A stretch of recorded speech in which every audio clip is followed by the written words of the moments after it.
حاضرین مسجد، جملہ سامعین کرام، نوجوان ساتھیوں، بزرگوں، دوستوں، السلام علیکم ورحمۃ اللہ وبرکاتہ۔ الحمدللہ وکفیٰ وسلام علی عبادہ الذین اصطفیٰ، اما بعد فاعوذ باللہ من الشیطان الرجیم، بسم اللہ الرحمن الرحیم۔ اللہ لا الہ الا هو الحی القیوم لا تأخذہ سنة ولا نوم، صدق اللہ العظیم وبلغنا رسوله النبی الامین الکریم ونحن علی ذلک من الشاہدین والشاکرین والحمد للہ رب العالمین۔ آئیے سب سے پہلے ہمارا انتہائی ادب و احترام کے ساتھ اپنے آقا و مولا تاجدار عالم و عجم فخر عالم و بنی آدم حضور احمد مصطفیٰ محمد مصطفیٰ صلی اللہ علیہ وسلم کی بارگاہ السلام میں درود شریف کا ہدیہ نچھاور کرے اور پڑھیں اللہم صلی علی سیدنا مولانا محمد وعلی آل سیدنا مولانا محمد وبارک وسلم۔ صلو علیہ الصلاۃ والسلام علیہ یا رسول اللہ صلی اللہ تعالی علیہ وبارک وسلم۔ وہی رب ہے جس نے تجھ کو ہمتن کرم بنایا، وہی رب ہے جس نے تجھ کو ہمتن کرم بنایا، مجھے بھیک مانگنے کو تیرا آستہ بتایا، تجھے حمد ہے خدایا، تجھے حمد ہے خدایا۔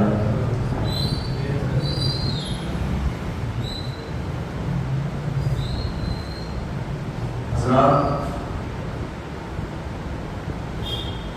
میں نے جس آیت کریمہ کی تلاوت کرنے کا شرف حاصل کیا ہے،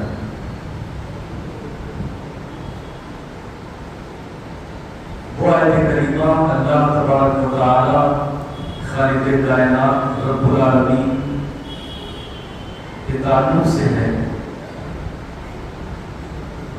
اور آج تھوڑے سے ٹائم میں، تھوڑے سے وقت میں میں آپ کو ایمان کے تعلق سے کچھ ضروری باتیں گوش گزار کرنا چاہتا ہوں۔ ہم سب یہ کہتے ہیں کہ ہم مومن ہیں، ہم سب یہ کہتے ہیں کہ مسلمان ہیں،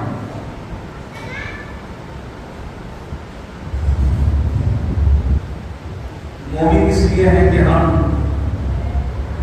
ہمارے پاس ایمان ہے، مسلمان اس لیے ہیں کہ ہمارے پاس اسلام ہے۔ اب اگر کوئی سوال کرے کہ ایمان کسے کہتے ہیں، ایمان کیا ہوتا ہے، ایمان کی حقیقت کیا ہے، تو بہت کم لوگ ہیں جو صحیح جواب دے سکتے ہیں۔ ایمان کے بارے میں بہت کم لوگ ہیں جو ایمان کے تعلق سے ایمان کی مکمل اور کامل تعریف بتا دیں اور یہ ثابت کر دیں کہ ہاں واقعی ہم مومن ہیں۔ اسی چیز کے تعلق سے میں اس باتیں عرض کرنا چاہ رہا ہوں۔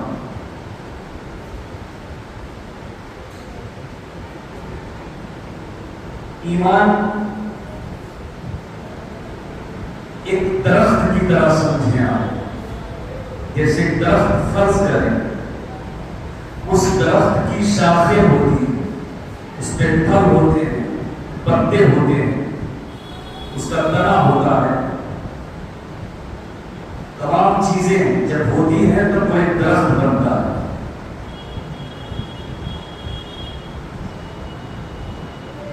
اسی طرح ایمان ایک درخت آپ سمجھ لیجیے، ایمان درخت ہے، اس کے بہت سارے اجزاء ہیں، بہت سارے حصے ہیں۔ جب ان تمام حصوں کو ہم جب جمع کریں تو وہ ایمان بن جاتا ہے۔ جیسے کہ ایک پیڑ کہ آپ نے زمین پہ اسے چھوٹا سا بیج ڈالا، بیج ڈالنے کے بعد میں آہستہ آہستہ وہ پیڑ اس وقت بنتا ہے جب اس میں شاخیں، پھل، پتے، یہ وہ جو بھی پیڑ کی خصوصیتیں ہوتی ہیں، وہ جب سب اس میں جمع ہو جائیں تو آپ اس کو بولتے ہو کہ یہ درخت کی پیڑ. سمجھانے کے لیے، تقریب فہم کے لیے میں نے مثال دی ہے، ورنہ پیڑ سے ایمان کی کوئی مماثلت نہیں.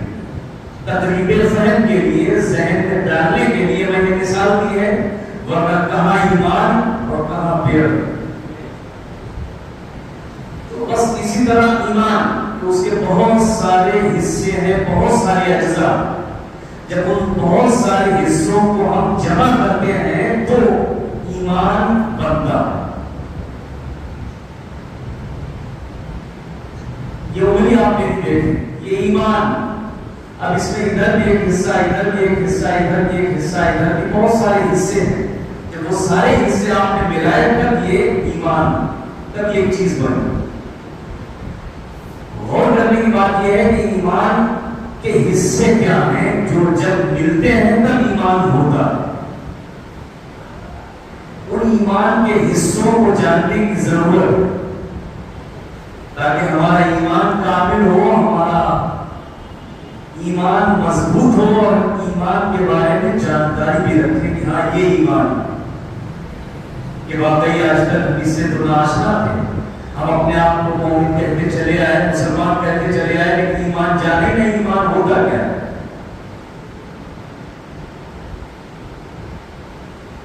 تو ایمان کے جو حصے ہیں وہ حصے کیا ہیں؟ اللہ تبارک و تعالیٰ کی ذات اور صفات،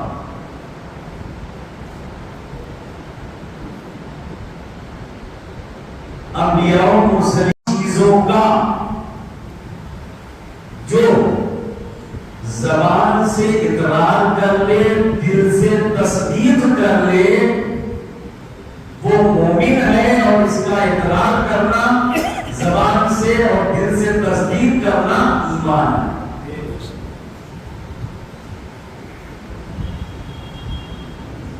ایمان کے جو حصے میں نے آپ کو بتائے،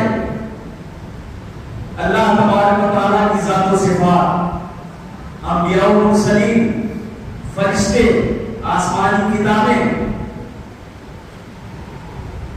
عذاب قبر، عالم برزخ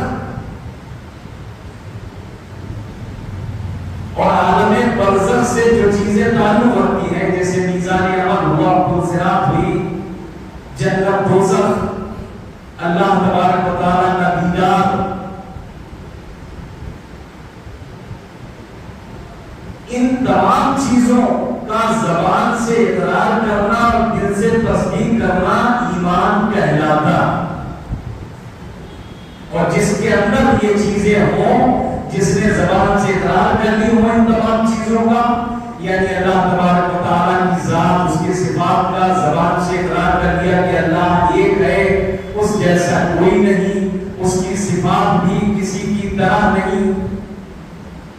انبیاء و مرسلین سب برحق ہیں، آسمانی کتابیں سب برحق ہیں، جنت دوزخ برحق ہے، عذاب قبر برحق ہے، پلسرات برحق ہے، میزان عمل برحق ہے، حوض کوثر برحق ہے، دیوار الحمد برحق ہے، وغیرہ وغیرہ جو بھی عالم آخرت سے تعلق رکھتی ہیں.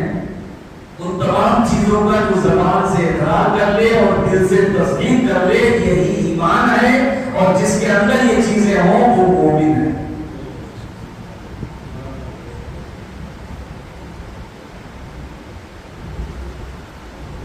اب ایمان کے بہت سارے جز ہیں، بہت سارے حصے ہیں. سب سے پہلا کیا ہے؟ لا الہ الا اللہ محمد رسول اللہ.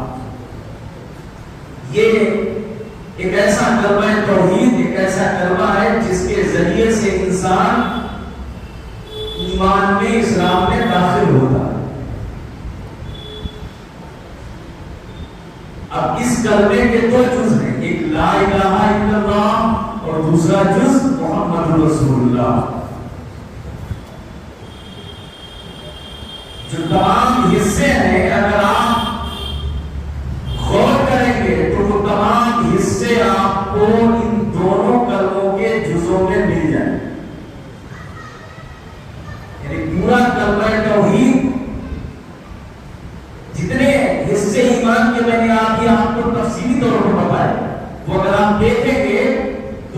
سارے حصے لا الہ الا اللہ محمد رسول اللہ میں مل جائیں. اور یہی ایک ایسا کلمہ توحید ہے کہ جس کے ذریعے سے جس کو پڑھ کر کے اگر غیر مسلم ہے تو وہ مسلمان اور مومن بن جاتا ہے, اور اگر مومن ہے مسلمان ہے پھر اس کلمہ توحید کو پڑھتا ہے تو اس کے دل کی زنگ دور ہوتی ہے, اس کا دل اور صاف ہوتا رہتا ہے, اس کو اور صاف ملتا رہتا ہے, اس کو اور نیکیاں ملتی رہتی ہیں. یہ ایک ایسا کلمہ توحید ہے جس کے دو جز لا الہ الا اللہ. پہلا جز لا الہ الا اللہ جس کا مطلب اللہ کے سوا کوئی معبود نہیں. اب یہ کلمہ کرنے کا یہ حصہ لا الہ الا اللہ جو اللہ تبارک و تعالیٰ کی ذات کے بارے میں بھی بتاتا ہے اور اس کی صفات کے بارے میں بھی بتاتا ہے کہ اللہ کی ذات کیا ہے, اس کی صفات کیا ہے, اللہ کسے کہتے ہیں, اللہ کون ہے. تو جو اللہ کی تعریف کی گئی ہے کہ اللہ کسے کہتے ہیں, وہ تعریف یہ کی گئی ہے اللہ علم لذات الواجب الوجود المستجمع لجمیع صفات الکمال. اگر کوئی آپ سے پوچھے کہ آپ کا اللہ پر ایمان ہے, اللہ کو ایک مانتے ہو, معبود حقیقی مانتے ہو, معبود برحق مانتے ہو, ذرا مجھے یہ تو بتاؤ کہ اللہ کسے کہتے ہیں, اللہ کون ہے. اس وقت آپ کیا بتاؤ گے, اللہ کی تعریف کیسے کرو گے.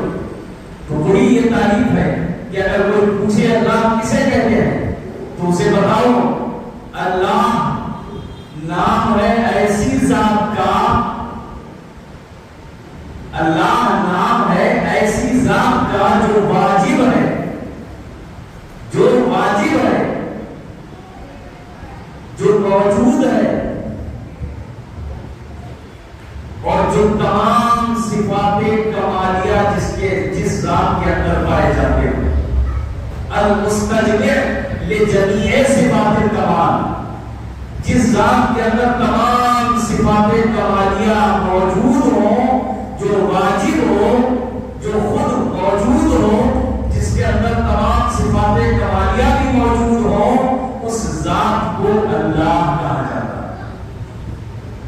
تو یہ تعریف ایسی ہے کہ صرف اللہ رب العالمین پر ہی صادق آتی ہے, اس کے علاوہ کسی پر صادق نہیں ہے.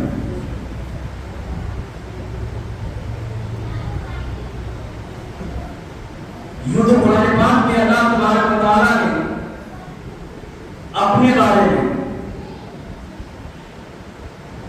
متعدد جگہوں پر اس نے اپنی معرفت اور پہچان ہمیں آپ کو سب کو بتائی. جیسے کہ میں نے آیت کریمہ پڑھی, اللہ لا الہ الا هو الحی القیوم. اللہ عز و جل کی ذات, اس کی صفات, یہ دونوں قدیم ہیں, یہ ازلی ہیں, ابدی ہیں. ہمیشہ سے اس کی ذات ہے, ہمیشہ سے اس کی صفات ہے, ہمیشہ اس کی ذات رہے گی, ہمیشہ اس کی صفات رہے گی. اللہ تبارک و تعالیٰ کی ذات قدیم ہے جس پہ کبھی فنا نہیں ہو سکتا. خود سورہ رحمان کے اندر پروردگار عالم فرماتا ہے کل من علیہا فان وَيَبْقَى وَجْهُ رَبِّكَ ذُو الْجَلَالِ وَالْإِكْرَامِ. ہر چیز فنا ہو جائے گی, باقی اگر رہے گی تو رب ذو الجلال والاکرام کی ذات باقی رہے گی, اس کو فنا نہیں, وہی باقی رہے گا. تو اس کی ذات, اس کی صفات سب قدیم ہیں. اس کے علاوہ کائنات کی ہر چیز حادث ہے. اس کے علاوہ, اس کی ذات اور اس کی صفات کے علاوہ کائنات میں ہر چیز, ہر ذرہ حادث ہے. حادث کا مطلب نوپید, کل نہیں تھا تو آج ہو گیا, آج ہے تو کل فنا ہو جائے گا, یہ حادث کہلاتا ہے. یہ صفت حدوث کی, یہ اللہ رب العالمین کے کے علاوہ ساری کائنات کے اندر اس صفت سے ساری کائنات متصف ہے، یعنی ساری کائنات حادث ہے، اور اللہ تبارک و تعالیٰ کی ذات، اس کی صفات سب قدیم ہے۔ یہ ہمیں معلوم ہونا چاہیے اللہ تبارک و تعالیٰ کے بارے میں، کہ اللہ تعالیٰ قدیم ہے، باقی سب حادث ہیں۔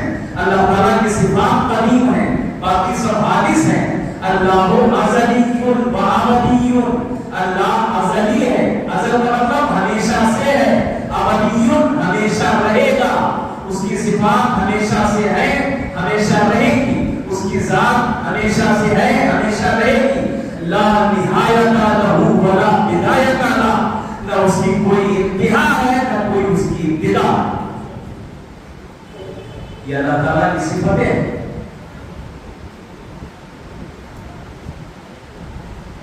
سورہ فاتحہ کے اندر اس نے اپنی صفات بیان فرمائی، الحمدللہ رب العالمین، یہ اس کی صفت ہی تو ہے جو تمام عالموں کا پالنے والا ہے۔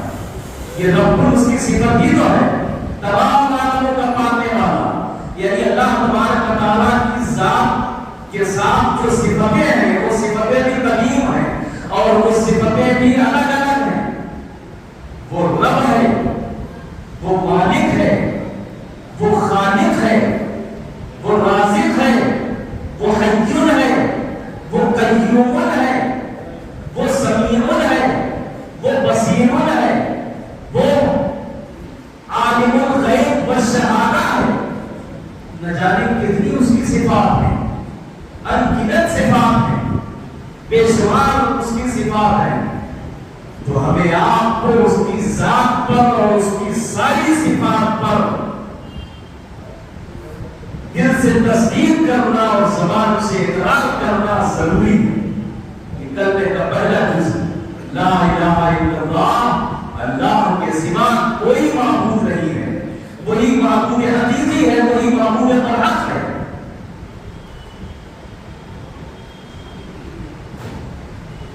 اب اس کی اتنی صفات میں نے آپ کو شمار کرائی۔ وہ خالق ہے، خلق اس کی صفت ہے، اور یہ ایسی صفت ہے کہ جو صفت اللہ تبارک و تعالیٰ کے ساتھ خاص، اس نے ساری چیزیں پیدا فرمائی بغیر سیمپل کے، بغیر نمونے کے، ساری چیزیں اس نے ساری کائنات پیدا فرمائی، ساری کائنات بنائی، کوئی سیمپل نہیں، کوئی نمونہ نہیں۔ تبھی تو گناہ ہے۔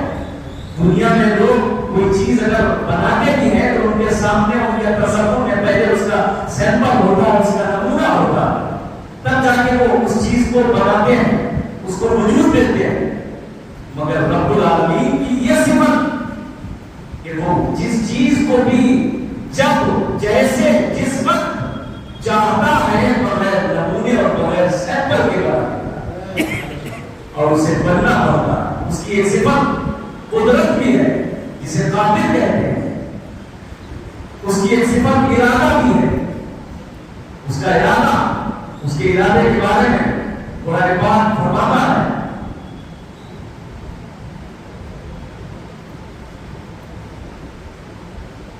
جب اللہ تبارک و تعالیٰ کسی چیز کا ارادہ فرماتا ہے، کن فیکون،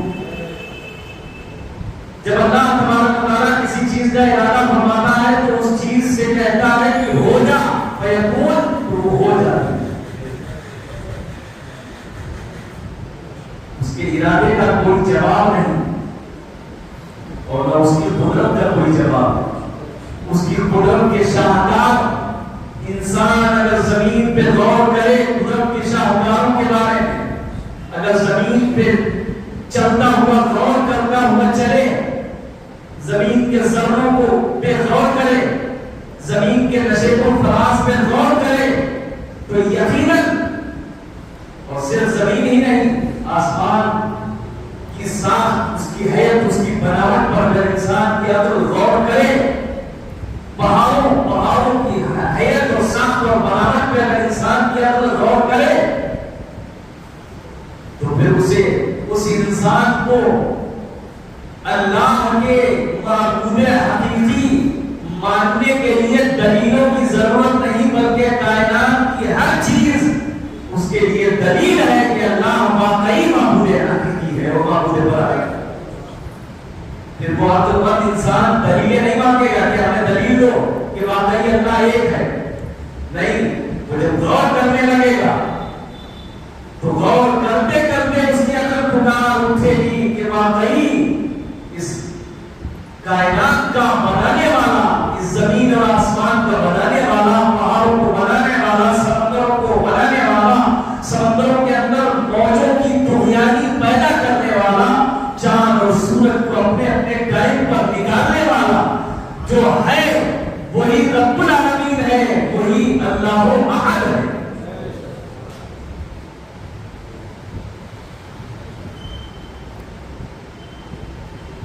ایمان میں نے عرض کیا اللہ تبارک و تعالیٰ کی ذات اور اس کی صفات، اور جو آیت کریمہ میں نے پڑھی اللہ لا الہ الا هو الحی القیوم، اللہ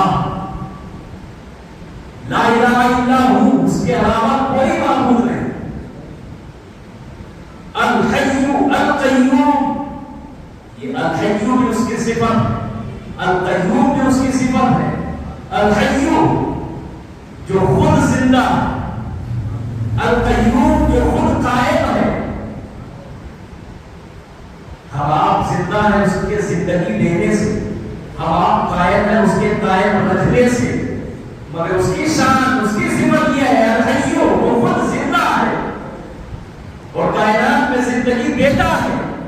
القیوم وہ خود قائم ہے، آسمان کو اسی نے قائم رکھا ہے، زمین کو وہی قائم رکھنے والا ہے، انسانوں کو وہی قائم رکھنے والا ہے، کائنات میں جو جو چیزیں قائم ہیں اس کے قائم رکھنے سے ہے، اور اللہ عز و جل کی صفت یہ ہے کہ وہ خود قائم ہے، خود زندہ ہے۔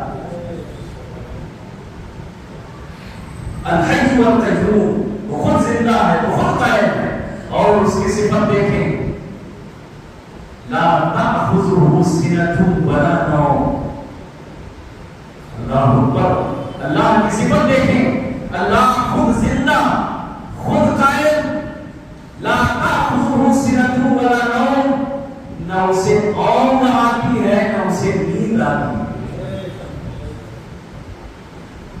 نہ اسے اونگ آتی ہے نہ اسے نیند آتی ہے، وہ نیند سے بھی پاک، وہ اونگ سے بھی پاک، وہ جسم سے بھی پاک، وہ جسمانیات سے بھی پاک، وہ مکان سے بھی پاک، وہ کسی دوسرے کے اندر حلول کرنے سے بھی پاک، اور اس ذات کے اندر کوئی حلول کرے اس سے بھی پاک۔ اسے آپ نے سنا ہوگا، مشرک حضرات کیا بولتے ہیں کہ اتنے ہمارا بھگوان حلول کر گیا، اس میں سما گیا، حلول کا سما جانا۔ اللہ رب العالمین کی صفت، اس کی ذات یہ ہے کہ نہ وہ کسی کے اندر سمایا ہوا اور نہ اس کے اندر کوئی سمایا ہوا، اس کی وہ صفت ہے، اس کی وہ شان ہے۔ لا تأخذه سنة ولا نوم، نہ اسے اونگ آتی ہے پکڑتی ہے نہ اسے نیند پکڑتی ہے۔ لہو ما فی السماوات و ما فی الارض، کون اللہ؟ کون اللہ رب العالمین؟ لہو ما فی السماوات و ما فی الارض، وہی مالک ہے آسمانوں اور زمینوں کا، اور جو کچھ آسمانوں اور زمینوں میں ہے ان سب کا وہی مالک۔ ہم آپ اگر 50 گز زمین کے مالک ہیں، 10 گز دکان کے مالک ہیں، 1 بیگھے زمین کے مالک ہیں، 10 بیگھے زمین کے مالک ہیں، تو ہم آپ مالک مجازی ہیں، عارضی مالک ہیں۔ حقیقی مالک ہر چیز کا، ہر چیز کا حقیقی مالک اگر ہے تو وہ اللہ رب العالمین ہے، اسی کی ملک میں سب کچھ ہے۔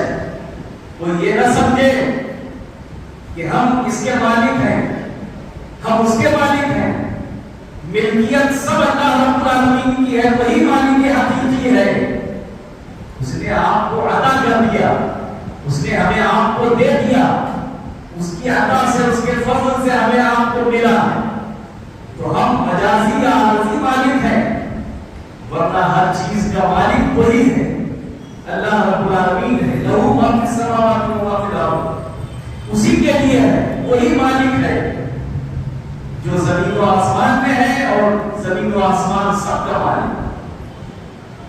من ذا الذی یشفع عنده الا باذنہ، یہ بھی اس کی صفت ملازم ہے۔ اللہ رب العالمین کی ایک صفت شفاعت بھی ہے، وہ شفاعت فرمانے والا ہے، وہ بخشش فرمانے والا ہے، غفور وہ بخشش کرنے والا ہے، رحیم وہ رحم کرنے والا ہے۔ تو شفاعت من ذا الذی یشفع عنده الا باذنہ، کون ہے جو اس کے پاس سفارش کرے بغیر اس کی اجازت کے؟ من ذا الذی یشفع عنده الا باذنہ، کون ہے؟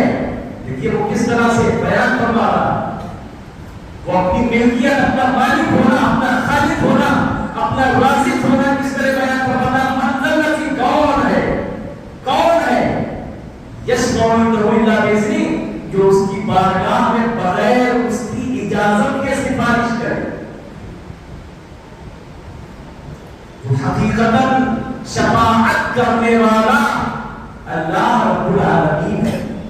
ہاں یہ اور بات ہے کہ اس نے اپنے مقرب بندوں کو سفارش کرنے کی اجازت دے دی،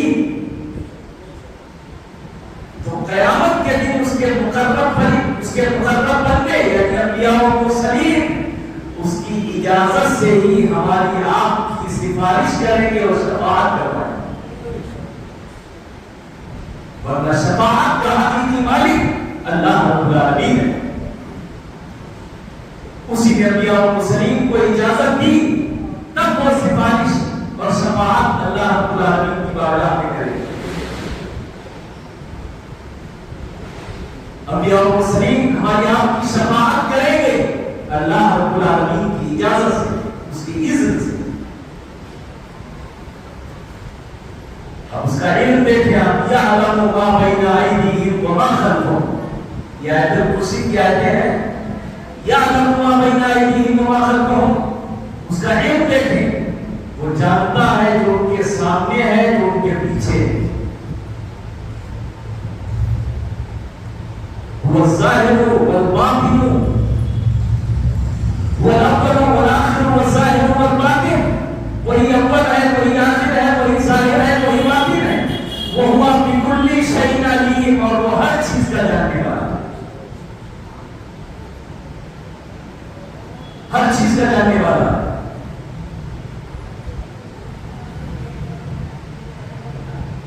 تو لوگوں کے آگے بھی جانتا ہے، لوگوں کے پیچھے بھی جانتا ہے، دل کے اندر جو خطرے ہوتے ہیں، دل کے اندر جو وسوسے ہوتے ہیں، ان وسوسوں کو بھی وہ جانتا ہے، دلوں کے خطرات کو بھی وہ جانتا ہے، اور اس کا جاننا مخلوق جیسا جاننا ہے، اس کا جاننا مخلوق جیسا جاننا نہیں، اس کا سننا مخلوق جیسا سننا نہیں، اس کا دیکھنا مخلوق جیسا دیکھنا نہیں۔ لیسا کمثلہ شیء، اس کی طرح کوئی چیز نہیں۔ وہ سنتا تو ہے مگر مخلوق کی طرح نہیں سنتا، وہ سنتا ہے مگر بغیر کانوں کے، بغیر آلے کے، بغیر کسی عزم کے سنتا، وہ دیکھتا تو ہے مگر بغیر آنکھوں کے، بغیر کسی عزم کے، بغیر کسی آلے کے دیکھتا۔ یہ اس کی سماعت اور بصارت کی صفت ہے۔ وہ سمیع البصیر، وہ سننے والا ہے، وہ دیکھنے والا ہے۔ حرام سنتے دیکھتے ہیں عزم کے ذریعے سے، آنکھ کے ذریعے سے، کان کے ذریعے سے، آلے کے ذریعے سے، مگر اللہ تبارک و تعالیٰ کی سماعت اور بصارت کی صفت یہ ہے کہ وہ بغیر آنکھوں کے دیکھے، بغیر کانوں کے سنے۔ میں نے عرض کیا کہ اللہ کی وہ ذات ہے کہ جو جسم و جسمانیات سے پاک ہے، اس کا کوئی عزم نہیں، کوئی جسم نہیں،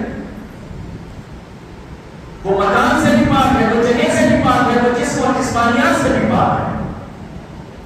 تو کرنے کا پہلا لفظ لا الہ الا اللہ، اللہ کے سوا کوئی معبود نہیں، اللہ کی ذات کے بارے میں نے آپ کو بتایا، اس کی صفات کے بارے میں نے آپ کو بتایا، یعنی اللہ کی ذات کا اور اس کی صفات کا زبان سے اقرار کرنا، دل سے تصدیق کرنے کا نام ایمان کہلاتا ہے۔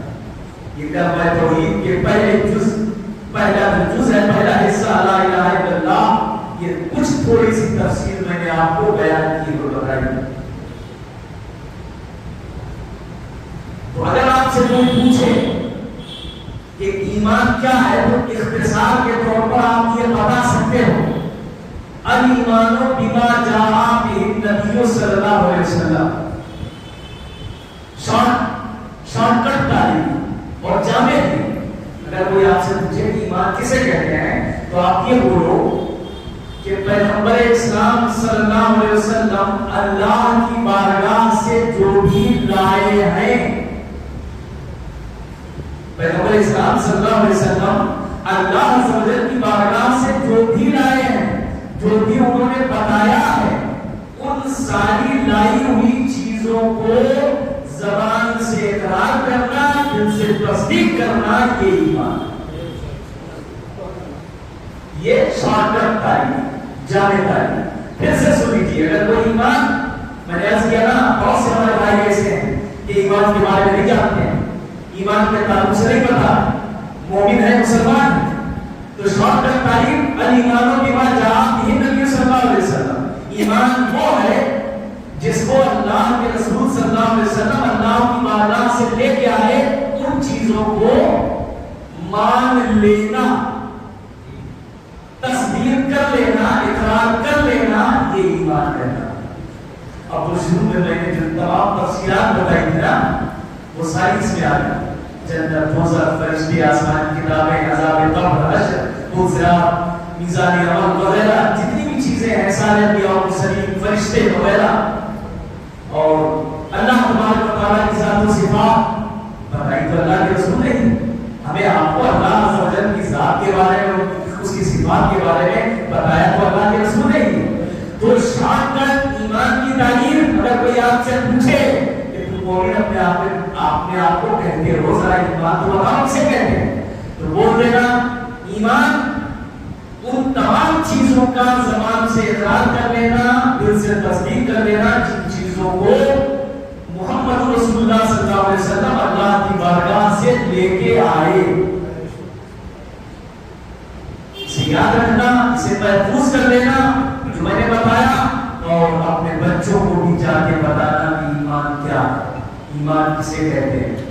اپنے بچوں کو بھی بتانا کہ ایمان کسے کہتے ہیں۔ اور میں نے بارہا آپ سے کہا ہے کہ آپ اپنے بچوں کو، جو سمجھدار بچے ہیں، انہیں لے کے آئیے تاکہ ان کے دماغ میں، دل میں یہ ساری چیزیں پیوست ہوں، انہیں پتہ چلے کہ ہم کیا